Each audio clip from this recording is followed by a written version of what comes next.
वंदे मातरम। जय भारत। आज मैं प्रोफेसर सुबोध कुमार झा के विचार और उनकी कविता पढ़ रही हूँ, जो उन्होंने आज़ादी के अमृत महोत्सव पर लिखी है। उन्होंने इसके लिए बहुत मेहनत की है। एक बार अवश्य सुनिएगा, आपको ज़रूर पसंद आएगा। मेरे परम स्नेही पाठक व साहित्यकार मित्रगण, नमस्कार।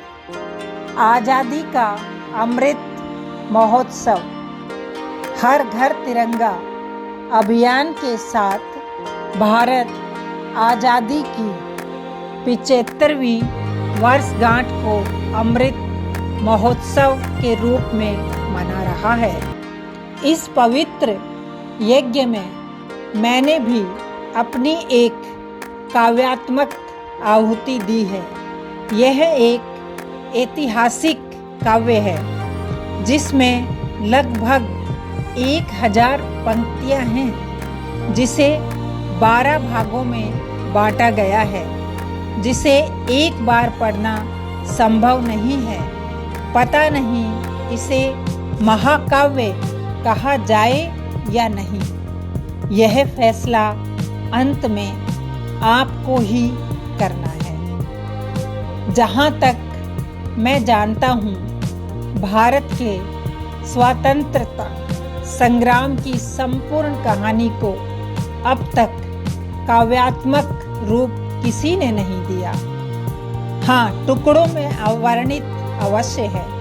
मैंने प्रयास किया है एक छोटा सा और माँ भारती तथा मेरी माँ जो इस दुनिया में नहीं है को समर्पित किया है। इसे लगभग साल भर से लिख रहा हूँ, लेकिन जब भी पढ़ता हूँ कुछ ना कुछ परिवर्तन करने की इच्छा होती है। मैं शुरू से विज्ञान का विद्यार्थी रहा, इसलिए कभी भी इतिहास का साथ नहीं रहा।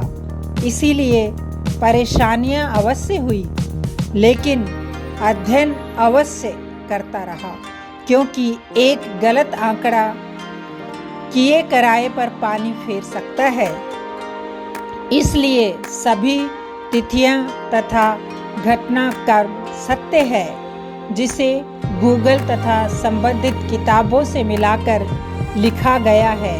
हाँ, कुछ घटनाक्रमों या नामों को तुकबंदी के अभाव के कारण छोड़ दिया गया है, जिसका मुझे खेद है। इस ऐतिहासिक काव्य में सन 1608 में ईस्ट इंडिया कंपनी का भारत आगमन से स्वतंत्रता प्राप्ति तक लगभग 300 वर्षों के इतिहास के लगभग सभी घटनाक्रमों को शामिल किया गया है। साथ ही कुछ ऐसे भी पहलुओं को उजागर किया गया है जिसे इतिहासकारों ने जाने अनजाने में नहीं लिखा। यह बात मैं दावे से कह सकता हूँ कि भारत का समृद्ध इतिहास में निश्चित रूप कुछ न कुछ विरोधाभास है, जिसमें सुधार की आवश्यकता अवश्य है। इसमें विभिन्न आंदोलनों को उसके तिथि के आधार पर वर्णित किया गया है, जो विशेषकर प्रतियोगी विद्यार्थियों के लिए उपयोगी है। इसे आज से 12 दिनों में पूरा किया जाएगा और अंतिम दिन अर्थात 15 अगस्त को एक PDF का रूप दिया जाएगा। अपने मित्रों से उनकी गरिमामय विचार अभिव्यक्ति की अपेक्षा करता हूँ, ताकि संभव हो तो इसमें कुछ और सुधार किया जा सके। आपका मित्र प्रोफेसर सुबोध कुमार झा। तो आइए आज से शुरुआत करते हैं। भाग 1, कहानी भारतीय स्वतंत्रता संग्राम की। इतिहास के पन्ने पलटने से, बलिदानों से पर्दा उठता है। फिर उसी खून की स्याही से कवि सुबोध कहानी लिखता है। आओ सुनाएं अपनी जुबानी स्वतंत्रता संग्राम की एक कहानी। कितनों ने दी बड़ी कुर्बानी, कितनों ने खोई अपनी जवानी। सक्षम समृद्ध था भारत अपना, सारी दुनिया के लिए था सपना। विश्व प्रसिद्ध गणतंत्र बतलाता था, सोने की चिड़िया कहलाता था। राजा महाराजाओं का देश बड़ा, सबकी क्षमताओं पर था खड़ा। एक सुंदर सा देश था देश मेरा, जो खुशियों से था हरा भरा। फिर आपसी रंजिशों में यहाँ कुछ जयचंद मिले, उनके स्वार्थ बंदिशों में बस मुगल साम्राज्य खिले। फिर विपदा देश पर आई बड़ी, जो थी अंग्रेजों के कुदृष्टि पड़ी। बस व्यापार अपना बढ़ाने को ईस्ट इंडिया कंपनी आ पहुंची। अगस्त 1608 में आया जहाज हेक्टर, भारत में सूरत बंदरगाह पर डाला लंगर। फिर कैप्टन विलियम हॉकिंस के नेतृत्व में ईस्ट इंडिया कंपनी आई अस्तित्व में।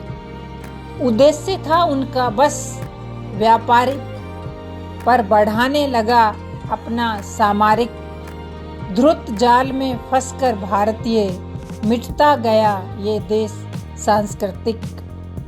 भारत में पहले से प्रतिद्वंदी मौजूद था। फ्रांसीसी, पुर्तगाल, डचों का वजूद था। तत्कालीन मुगल बादशाह समृद्ध था।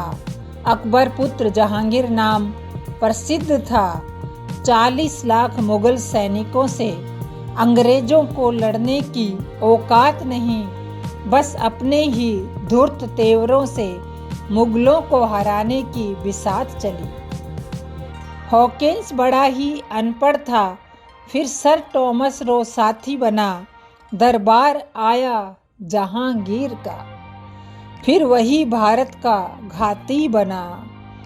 बादशाह जहांगीर अय्याश था, धन दौलत बढ़ाने में विश्वास था। फंसा वह टॉमस रो के चक्कर में, बस हुआ वही जो आभास था। उसने एक कुटिल प्रस्ताव दिया, फिर भारत आकर व्यापार किया। उसने जो हमको आश दिया, बस उसी पर तो विश्वास किया। हम भोले भाले भारतवासी थे, हम तो सीधे साधे सन्यासी थे। उसने भाई भाई को लड़ा दिया, अपने साम्राज्य को खड़ा किया। धीरे धीरे वह भारत भर फैलता गया, अपने में ही बस जहर घोलता गया। खड़ा किया देश भर में गद्दारों की फौज, फिर उसी से भारत को रौंदता गया। देश को लगे लूट खसोटने, अकुत खजाने को लगे समेटने। भारत के लोगों से ही मिलकर अंग्रेजी साम्राज्य को लगे बढ़ाने। 1757 का प्लासी युद्ध जीतकर नवाब सिराजुद्दौला का संहार किया। गद्दार सेनापति मीर जाफर से मिलकर क्लाइव ने बंगाल सत्ता अख्तियार किया। फिर उसने बक्सर युद्ध जीतकर भारत में साम्राज्य विस्तार किया। कलकत्ता को राजधानी बनाकर बंगाली संस्कृति पर प्रहार किया।